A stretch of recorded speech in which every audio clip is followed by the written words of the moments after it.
Fala aí, galerinha da 701, tudo bem com vocês? A aula de hoje a gente vai falar sobre a divisão entre racionais fracionários. O objetivo da aula é retomar o conceito de divisão fracionária agregando a multiplicação com sinais. Livro, página 86 a 91. Vamos lá, vamos ver um pouquinho disso daí. Bom, a divisão com racionais fracionários é nada mais nada menos do que a divisão entre frações. E a gente já estudou isso no sexto ano, certo? Vamos recapitular, vamos lembrar, vamos focar, vamos puxar, focar não, é puxar, desculpa. Vamos puxar na memória que a gente consegue perceber que isso é um conteúdo que a gente já sabe resolver, ok? Antes de efetuar a divisão entre números fracionários, é necessário lembrar que a divisão é a operação oposta da multiplicação. Essa palavrinha oposta é muito importante. Por isso, para efetuar a divisão entre números fracionários, é preciso inverter a segunda fração e, desta forma, tornar a divisão em uma multiplicação fracionária. Show? Então, a gente tem como exemplo a primeira divisão. Na primeira divisão aparece 2 quintos dividido para 4 terços, ok? Observa que aqui eu tenho 4 terços e depois eu passaria a ter 3 quartos, não é? Então, eu inverto a minha fração e torno a minha divisão em uma multiplicação. A multiplicação a gente já sabe fazer, o de cima com o de cima, o de baixo com o de baixo. 2 vezes 3, 6, 5 vezes 4, 20. Sempre que possível, simplifique. Ok? Aqui, ó, eu tenho 3 meios divididos para 8. Quem é o denominador do 8? É 1. Então, vou inverter. O 8 vai para baixo, o 1 vai para cima. 3 vezes 1, 2 vezes o 8. 3 vezes 1, 3. 2 vezes 8, 16. Ok? Ali é a mesma coisa, ó. 4 sétimos dividido para 1 quinto. Repito a primeira e multiplico pelo inverso da segunda. Fica 5 sobre 1, que seria o mesmo que 5 inteiros. 4 vezes 5, 20. 7 vezes 1, 7. Mais abaixo a gente tem 9 quintos dividido para 6 décimos. Repito a primeira fração, 9 quintos, e multiplico pelo inverso da segunda.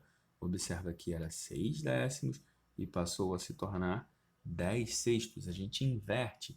Quem está embaixo vai para cima, quem está em cima vai para baixo. Multiplicando, temos 9 vezes 10, 90, 5 vezes 6, 30.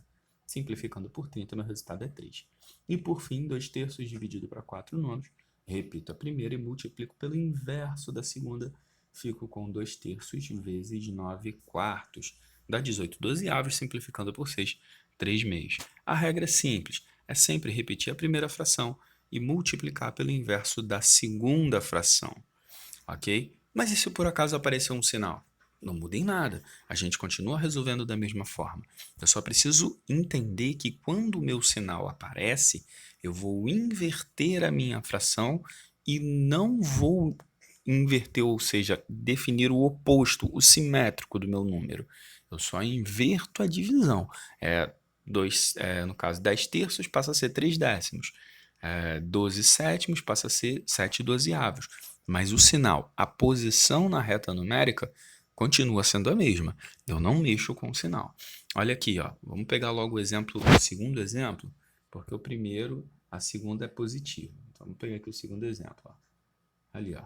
Eu tenho 3 quintos divididos para 12 sétimos negativo, não é? Eu vou inverter o 12 sétimos negativo. Fica 7 dozeavos negativo. Repara que o sinal eu não modifiquei.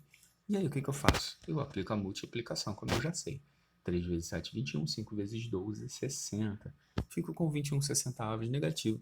Simplificando por 3, dá 7 vinteavos negativos. Olha aqui, ó, o exemplo de baixo. Eu tenho aí no exemplo de baixo 1 sétimo negativo dividido para 2 quintos negativo. Meu resultado vai ser 1 sétimo negativo vezes 5 meios negativos. Menos vezes menos dá mais. O resultado é positivo, porque os sinais são iguais, não é? Quando iguais, vai dar mais. 1 vezes 5, 5. 7 vezes 2, 14. Ali embaixo a gente aplica da mesma forma, certo? Quando eu inverto a fração e não defino o simétrico da fração. Então, não mexo com o sinal. O sinal eu repito e vou multiplicar ele depois que eu inverter a minha fração. Olha lá, eu vou ter 3 vezes o 40, 120. 8 vezes 12, 96. Menos vezes o mais, dá menos. Simplificando, meu resultado final é menos 5 quartos. Beleza? Vamos para o próximo slide. No próximo slide a gente já deu uma... Deixa eu ver, uma enfeitada no bagulho aí. Eu tenho 1/2 mais 1/3 sobre 2/5 menos 3/10. O importante dessa questão é só essa parte aqui, ó. É só isso que eu queria que vocês dessem uma atençãozinha especial. Deixa eu circular tudo. Essa partezinha aí. Que eu tenho 5/6 dividido para 1/10, ok? Quando eu coloco ele nessa forma de torre, um em cima do outro, a fração de cima está sendo dividida para a fração de baixo. A fração de cima é 5/6, a fração de baixo é 1/10. E eu inverto o meu 1/10, ou seja, eu inverto quem está embaixo. Tá bom? Ah, Fabrício, mas como é que efetua essa adição de cima? Como é que efetua essa subtração de baixo? Gente, isso é do jeito que a gente fez anteriormente. Calcula MMC igual aos denominadores, e blá, blá, blá, blá, blá, blá, e tudo isso que a gente já sabe fazer, ok? O que é novidade pra gente aqui, e a novidade entre aspas, porque a gente viu isso ano passado, é só essa questão de colocar uma fração em cima da outra. A segunda fração é a fração de baixo. É a fração de cima dividida pela fração de baixo. Então, eu vou inverter a fração de baixo. Fico com 5 vezes 10, 50, e 6 vezes 1, 6. Ok? Lembretes. É um lembrete que eu já tinha colocado na aula anterior. Não custa reforçar. Quando o denominador não aparece, significa que ele é igual a 1. A gente fez alguns exemplos assim. Em uma expressão numérica, resolvemos primeiro a multiplicação e a divisão. E se aparecer as duas, eu resolvo a que vier na frente. Se veio na frente a multiplicação, primeiro a multiplicação. Se veio na frente a divisão, primeiro a divisão. E depois eu resolvo a adição e a subtração. Em uma expressão numérica, resolvemos primeiro as operações que estão dentro dos parênteses e depois as que estão do lado de fora. A gente viu isso na semana passada, certo? Hora de exercitar, vamos fazer os exercícios. Página 89. Galera, o exercício da página 89 eu julgo simples, tá bom? Se vocês tiverem qualquer dificuldade, pode me chamar no WhatsApp, pode me chamar na plataforma que eu respondo. Não prometo te responder na hora, mas o socorro chegará logo, tá bom? Tenham todos uma excelente semana, bons estudos. Tchau, tchau.